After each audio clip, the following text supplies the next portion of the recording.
Hello students, welcome back to the zoology diary channel.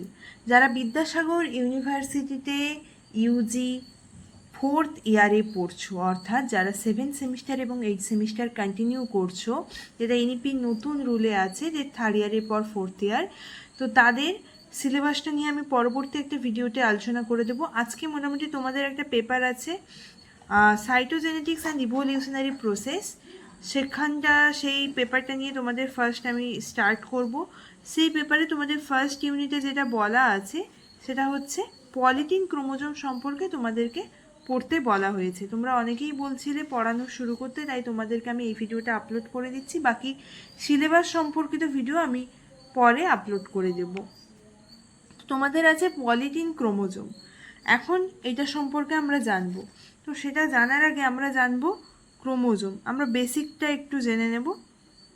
যদিও আমরা জানি, আমরা পড়ে এসেছি অনেক ছোট ক্লাস থেকেই ক্রোমোজোম সম্পর্কে আমরা জেনে এসেছি, তবু একবার সেইটা সম্পর্কে আমরা ধারণা নিয়ে নেব যে ক্রোমোজোম। আমরা যদি এখন একটা ক্রোমোজোমের স্ট্রাকচার দেখি,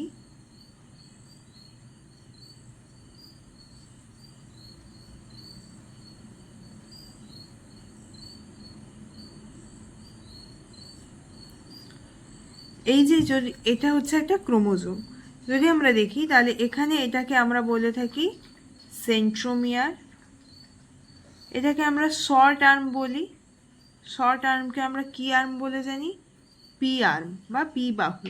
আর এটা লং আর্ম, একে আমরা জানি কিউ বাহু হিসেবে। ঠিক আছে, এই পোর্শনটা, যেগুলো আমি ব্ল্যাক কালার দিয়ে দিচ্ছি তোমাদের বোঝার সুবিধার্থে, এগুলোকে আমরা বলে থাকি কি? টেলোমিয়ার। টেলোমিয়ার, ঠিক আছে। এগুলো হচ্ছে ক্রোমাটিড। একই ক্রোমোজোম হলে তাকে আমরা কি বলি? একই ক্রোমোজোমের দুটো ক্রোমাটিড হলে তখন তাকে আমরা বলি সিস্টার ক্রোমাটিড। আর দুটো আলাদা ক্রোমোজোমের যদি আমরা ক্রোমাটিডগুলো দেখি তখন তাকে আমরা বলি নন সিস্টার ক্রোমাটিড। এগুলো আমরা জানি। যদি আমরা বেসিক একটা স্ট্রাকচার দেখতে চাই তাহলে আমরা দেখব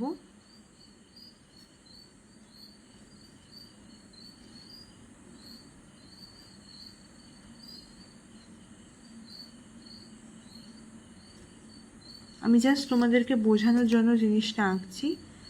এখানে একটা বাল্বের মতো অংশ থাকবে, ঠিক আছে।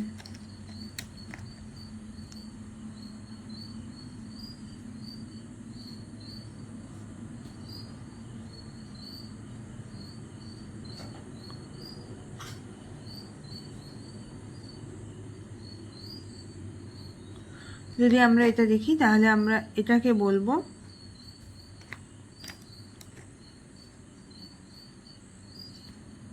সেকেন্ডারি খাঁজ, এটা হচ্ছে আমাদের প্রাইমারি খাঁজ, ঠিক আছে, প্রাথমিক। এটা হচ্ছে গৌণ। এটাকে আমরা বলি কি? ক্রোমোনিমাটা। ক্রোমোনিমাটা। এগুলো কেন বলছি সেটা তোমরা একটু পরেই বুঝতে পারবে। এটা হচ্ছে নিউক্লিওলাস। এই পোর্শনটাকে আমরা স্যাট বা স্যাটেলাইট পোর্শন বলে থাকি। আর এইটা হচ্ছে একটা ক্রোমোজোমের টেলোমিয়ার, যেটা শেষ প্রান্ত। এটা হচ্ছে এই একটা ক্রোমাটিডের স্ট্রাকচার। যদি আমরা দেখি, দুটো ক্রোমাটিড নিয়ে তো একটা ক্রোমোজোম তৈরি হচ্ছে। এই একটা ক্রোমাটিডের স্ট্রাকচার যদি দেখি সেটা হচ্ছে এই স্ট্রাকচারটা। বোঝা গেল? এখন কথাটা হচ্ছে যে ডিএনএ তো অনেক লম্বা হয়, কিন্তু এই ডিএনএটা একটা নিউক্লিয়াসের মধ্যে, আমরা জানি তো নিউক্লিয়াসের মধ্যে থাকে ডিএনএটা, নিউক্লিয়াস। তাহলে এই ছোট নিউক্লিয়াসটার মধ্যে ডিএনএটা কিভাবে থাকছে, যেটা আমরা আগে পড়ে এসেছি যে ডিএনএ প্যাকেজিংয়ের মাধ্যমে। তাহলে কি হয় ডিএনএ প্যাকেজিং জিনিসটা? কি বলবো না, প্রথমে হচ্ছে ডিএনএ কি করে? হিস্টোন প্রোটিন আছে, হিস্টোন অক্টামার, যেটা আমরা জেনে এসেছি। সেই হিস্টোন প্রোটিনের চারিদিকে কি করে? এই যে ডিএনএটা হিস্টোন প্রোটিনের চারিদিকে পেঁচিয়ে যায়, ঠিক আছে। এই হিস্টোন প্রোটিনের চারিদিকে পেঁচিয়ে থাকে, দিয়ে কি তৈরি করে? নিউক্লিওজোম। তাহলে আমরা বলতে পারি যে DNA plus histone protein equals to nucleosome. এটাকে আমরা কি বলে থাকি? Beads on a string structure, অর্থাৎ অনেকগুলো নিউক্লিওজোম যখন একসঙ্গে থাকে তখন তাকে দেখতে কেমন লাগে, গলার মালার যে পুঁতিগুলো থাকে সেগুলো একসঙ্গে থাকলে একটা মালা তৈরি হচ্ছে, সেইভাবে লাগে বলে এটাকে আমরা beads on a string structure বলে থাকি। এই নিউক্লিওজোমগুলো আরও পেঁচিয়ে আরও কনডেন্সড হয়ে কী তৈরি করছে? ক্রোমাটিন। এই ক্রোমাটিনগুলো হাইলি কনডেন্সড হয়ে আরও সংকুচিত হয়ে তৈরি করছে ক্রোমোজোম। এইভাবেই কিন্তু আমাদের যে ডিএনএটা নিউক্লিয়াসের মধ্যে থাকে। এখন এই ক্রোমোজোমের ফাংশন সম্পর্কে আমরা জেনে নেব। ক্রোমোজোম কী করে না, জেনেটিক যে ইনফরমেশান, সেই ইনফরমেশানকে একদিকে যেমন স্টোর করবে, আবার কি করে ট্রান্সমিশন অর্থাৎ বহনও করে, বহন করে। এছাড়াও কিসে হেল্প করছে? ডিএনএ রেপ্লিকেশানে হেল্প করবে, ঠিক আছে। জিন এক্সপ্রেশনকে রেগুলেশন করবে, জিন এক্সপ্রেশনকে কি করছে? রেগুলেশন অর্থাৎ রেগুলেট করছে, ঠিক আছে। এছাড়াও সেল ডিভিশনের সময় ক্রোমোজোম সেগ্রিগেশনে হেল্প করে। তাহলে আমরা এতক্ষণে ক্রোমোজোম সম্পর্কে একটু ধারণা পেলাম, ডিএনএ প্যাকেজিং, ডিএনএ কীভাবে থাকে সেইটা সম্পর্কে জানলাম। এরপরে আমরা যেটা সম্পর্কে জানবো সেটা হচ্ছে মেনলি এই পলিটিন ক্রোমোজোম সম্পর্কে। পলিটিন ক্রোমোজোম জিনিসটা কি? সব রকম তো ক্রোমোজোম আমরা জানি, সব ক্রোমোজোম কি সমান সংখ্যক ডিএনএ ধারণ করে? নিশ্চয়ই নয়। কিছু কিছু ক্রোমোজোম আছে যেগুলো সাধারণ ক্রোমোজোমের তুলনায় 1000 গুণ অর্থাৎ অনেক বেশি পরিমাণে ডিএনএ কন্টেন করে, তাদেরকেই আমরা বলে থাকি পলিটিন ক্রোমোজোম। এই পলিটিন ক্রোমোজোম কি না, ডিএনএ রেপ্লিকেশান বহুবার হয়েছে, ডিএনএ রেপ্লিকেট করেছে অনেকবার, মেনি টাইমস,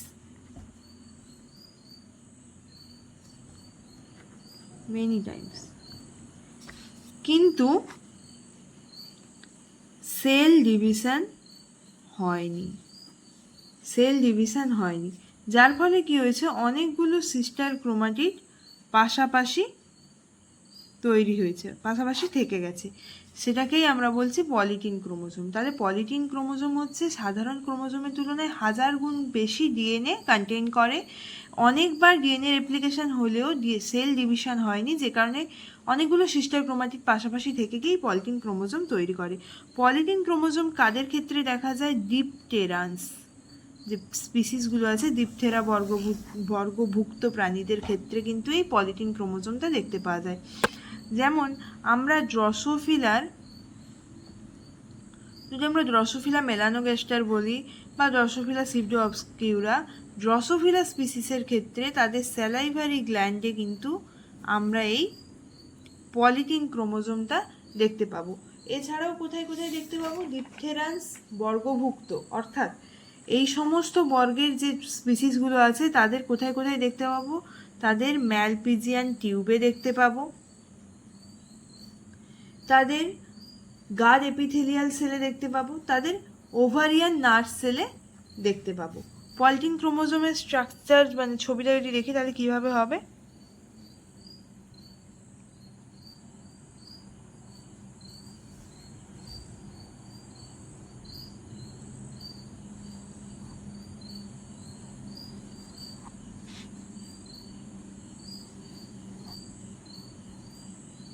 এটা হচ্ছে আমাদের পলিটিন ক্রোমোজোমের স্ট্রাকচার, অর্থাৎ দৈত্যাকার ক্রোমোজোম। তাহলে আমরা জানলাম মেনলি আমরা বলবো যে যদি এক্সাম্পল দিতে বলে তাহলে ড্রসোফিলার স্যালাইভারি গ্ল্যান্ডে আমরা পলিটিন ক্রোমোজোমটাকে দেখতে পাই। এটাকে আমরা কি বলছি?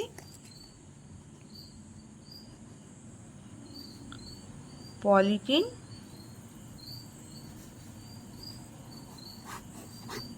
ক্রোমোজোম, ঠিক আছে।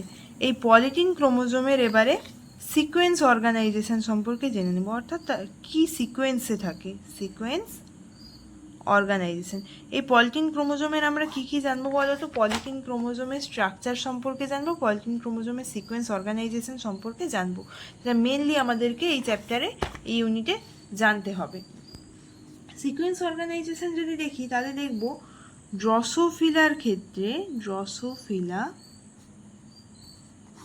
এর ক্ষেত্রে কি হচ্ছে না, হেটারোক্রোমাটিন ক্রোমোজোম আছে, আমরা জানি হেটারোক্রোমাটিন ক্রোমোজোম। এই হেটারোক্রোমাটিন যে ক্রোমোজোমগুলো আছে সেই ক্রোমোজোমের সমস্ত হেটারোক্রোমাটিন ক্রোমোজোমের সেন্ট্রোমিয়ারগুলো মিলে গিয়ে, এখানে আমরা সেন্ট্রোমিয়ারটা দেখিয়েছি না, বললাম না লাগবে এগুলো কাজে, এই যে এই সেন্ট্রোমিয়ার সমস্ত হেটারোক্রোমাটিন ড্রসোফিলার সমস্ত হেটারোক্রোমাটিন ক্রোমোজোমের সেন্ট্রোমিয়ারগুলো একত্রিত হয়ে কি তৈরি করে? ক্রোমো সেন্টার। এই ক্রোমো সেন্টারটা 6টা রেডিয়েটিং আর্ম দিয়ে তৈরি হয়, যার মধ্যে 5টা শর্ট আর্ম থাকে আর একটা লং আর্ম থাকে। এখন কি কি থাকে? এক্স ক্রোমোজোম, পুরোটা লিখলে অনেকটা সময় যাবে, মুখে বলে দিচ্ছি, তোমরা বুঝে নেবে। হ্যাঁ, 2R 2L 3R 3L আর হচ্ছে 4 নম্বর ক্রোমোজোম। এই যে এই ক্রোমোজোমগুলো, এইগুলো নিয়েই হচ্ছে 6টা রেডিয়েটিং আর্ম বললাম, এর মধ্যে 5টা শর্ট আর্ম, এখান থেকে 2 থেকে শুরু করে 6 পর্যন্ত শর্ট আর্ম, এক্স ক্রোমোজোমটা হচ্ছে লং আর্ম। এই এক্স ক্রোমোজোমটা হচ্ছে লংগেস্ট আর 4 নম্বর ক্রোমোজোমটা হচ্ছে শর্টেস্ট, ঠিক আছে, সব থেকে ছোট, আর এটা হচ্ছে সব থেকে বড়। এখন 2R মানে কি? মানে 2 নম্বর ক্রোমোজোম রাইট সাইড। সেমভাবে তাহলে 2 নম্বর ক্রোমোজোম লেফট সাইড, 3 নম্বর ক্রোমোজোম রাইট সাইড, 4 নম্বর ক্রোমোজোম 3 নম্বর ক্রোমোজোম রাইট সাইড, 3 নম্বর ক্রোমোজোম লেফট সাইড, আর 4 নম্বরটা সব থেকে ছোট। তাহলে এই 6টা রেডিয়েটিং আর্ম নিয়ে কিন্তু আমাদের যে পলিটিন ক্রোমোজোম তার সিকোয়েন্সটা তৈরি হচ্ছে, ঠিক আছে। এবার যদি আমরা বলি ওয়াই ক্রোমোজোমের কথা, তোমরা এখানে প্রশ্ন করতেই পারো যে তাহলে আমরা তো সব ক্রোমোজোম সম্পর্কে জানলাম, তাহলে ওয়াই ক্রোমোজোমটা কোথায় গেল? এই ওয়াই ক্রোমোজোমটা হচ্ছে সম্পূর্ণরূপে ফিউজড হয়ে যায়, কমপ্লিটলি ফিউজড হয়ে যায়, ঠিক আছে। কোথায়? এই ক্রোমো সেন্টার, এই যে ক্রোমো সেন্টার, এখানে এই ওয়াই ক্রোমোজোমটা কমপ্লিটলি ফিউজড হয়ে যায়, যে কারণে সেটা সম্পূর্ণ হেটারোক্রোমাটিন হয়ে যায়, যে কারণে এটার কোনো ভূমিকা এখানে থাকে না। এখানে থাকে x chromosome, 2R 2L 3R 3L আর হচ্ছে 4 ক্রোমোজোম। এটা হচ্ছে এর সিকোয়েন্স অর্গানাইজেশন। এরপরে আমরা এই স্ট্রাকচার সম্পর্কে জেনে নেব। আমরা যদি স্ট্রাকচার সম্পর্কে জানি, স্ট্রাকচার অফ পলিটিন ক্রোমোজোম, এর স্ট্রাকচার যদি দেখি, তাহলে এখানে যে যে পয়েন্টগুলো আমরা দেখব সেটা হচ্ছে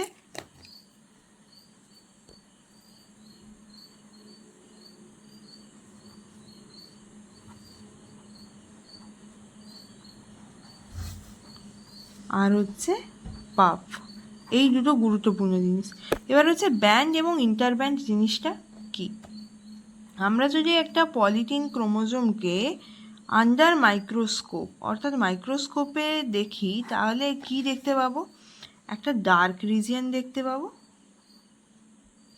আর একটা লাইট রিজিয়ন দেখতে পাবো। আচ্ছা, আমি একটু নিচে লিখি, তাহলে তোমাদের বুঝতে সুবিধা হবে, লেখার জায়গাটা পেয়ে যাবো। লাইট রিজিয়ন দেখতে পাবো। এই ডার্ক রিজিয়নটাকে আমরা বলবো ব্যান্ড, আর লাইট রিজিয়নটাকে আমরা বলবো ইন্টারব্যান্ড। এই ব্যান্ডে কি হবে? ডার্ক রিজিয়ন কেন? এটা বেশি কনডেন্সড অর্থাৎ হাইলি কনডেন্সড, এটা হচ্ছে খুব বেশি কনডেন্সড নয়, কম, লাইটলি কনডেন্সড। এখানে যদি দেখি, তাহলে এখানে ডিএনএর যে পরিমাণ সেটা কিন্তু হাই থাকবে, অনেকটা পরিমাণে হাই, আর এখানে ডিএনএর পরিমাণটা লো অর্থাৎ কম পরিমাণে থাকবে, ঠিক আছে। এখানে ডিএনএর পরিমাণটা কম থাকবে। এই ব্যান্ডের ক্ষেত্রে এর একটা নির্দিষ্ট অবস্থান দেখতে পাবো, কিন্তু এই লাইট রিজিয়ন কোথায় থাকবে? ব্যান্ডের মাঝখানে।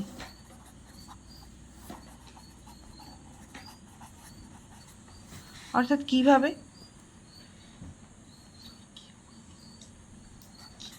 যদি এটা দেখি এইভাবে আমি যদি করে নিই,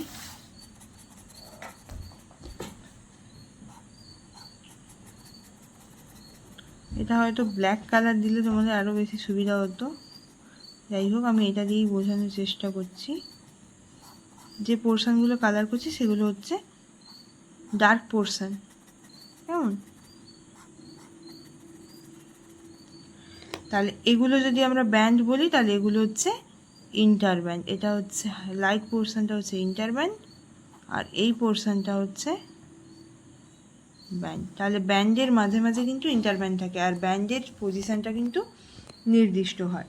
জাস্ট বোঝানোর জন্য এই জিনিসটা তোমাদেরকে বললাম। তাহলে ব্যান্ড বা ডার্ক রিজনের কাজ কি? ক্রোমোজোম ম্যাপিংয়ে হেল্প করে, ক্রোমোজোম ম্যাপিং। আর লাইট রিজনের কাজ কি? এর কাজ হচ্ছে জিন অ্যাক্টিভিটিকে রেগুলেট করে, ঠিক আছে? জিনের যে অ্যাক্টিভিটি তাকে রেগুলেট করে। আরেকটা জিনিস আমরা বলেছি পাপ। এই পাপ জিনিসটা কি? পাপ সম্পর্কে একটু জানবো।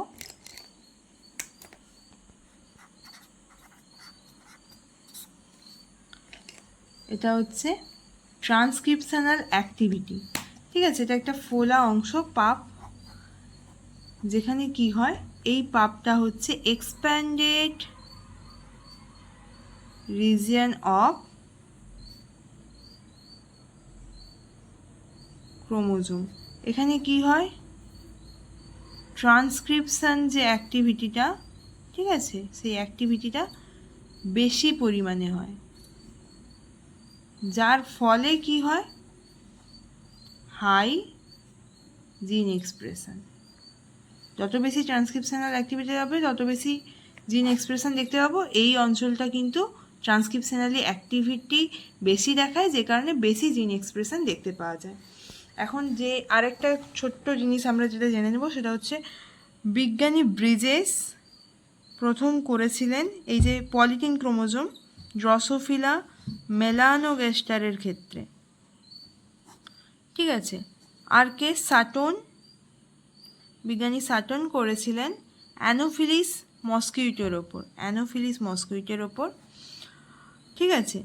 আর রিয়ান্ডিন করেছিলেন সেটসি ফ্লাইয়ের ওপর, সেটসি ফ্লাই মাছি, ঠিক আছে? এই তিনটে জিনিস একটু জেনে রাখবে। আর সর্বপ্রথম এটা নিয়ে কাজ করেছেন ইজি বালবিয়ানি। কে বললাম? ইজি বালবিয়ানি। এটা হচ্ছে আমাদের কম্পিটিটিভ এক্সামের জন্য বলে রাখলাম এটা, ঠিক আছে? তাহলে আজকে আমরা কী কী জানলাম, ওই তোমাদের ইউনিট 1টা পুরোটা কমপ্লিট হয়ে গেল। সাইটোজেনেটিক্স অ্যান্ড ইভলিউশনারি প্রসেস যেটা, যে পেপারটা আছে তার ইউনিট 1টা পুরোপুরি কমপ্লিট করলাম, যেখানে আমরা ক্রোমোজোম সম্পর্কে বেসিকটা জানলাম, ঠিক আছে? তারপরে ডিএনএ প্যাকেজিং সম্পর্কে আরেকবার, যেটা আমরা আগে পড়েছিলাম তার ধারণাটা নিলাম। ক্রোমোজোমের ফাংশানগুলো জানলাম, এগুলো হচ্ছে ফাংশান। আচ্ছা, তারপরে আমরা পলিটিন ক্রোমোজোম সম্পর্কে জানলাম, যেখানে আমরা পলিটিন ক্রোমোজোম কী, কোথায় দেখতে পাই, কাদের ক্ষেত্রে পলিটিন ক্রোমোজোমটা দেখতে কেমন হয়, তাদের সিকোয়েন্স অর্গানাইজেশন সম্পর্কে জানলাম এবং তাদের স্ট্রাকচার সম্পর্কে জানলাম, ঠিক আছে? তাহলে এই ছিল তোমাদের ইউনিট 1। নেক্সট ভিডিওতে ইউনিট 2 শুরু করব, আর তার আগে আমি তোমাদেরকে ম্যাথগুলো লাইভ ক্লাসে করিয়ে দেওয়ার চেষ্টা করব। এরকম পড়ার ভিডিও পেতে চাইলে দ্য জুলজি ডায়েরি চ্যানেলটিকে সাবস্ক্রাইব করে বেল আইকনটি প্রেস করে দিও। যারা ফেসবুক থেকে দেখছো তারা ফেসবুক পেজটিকে একটি লাইক করে দিও। ধন্যবাদ।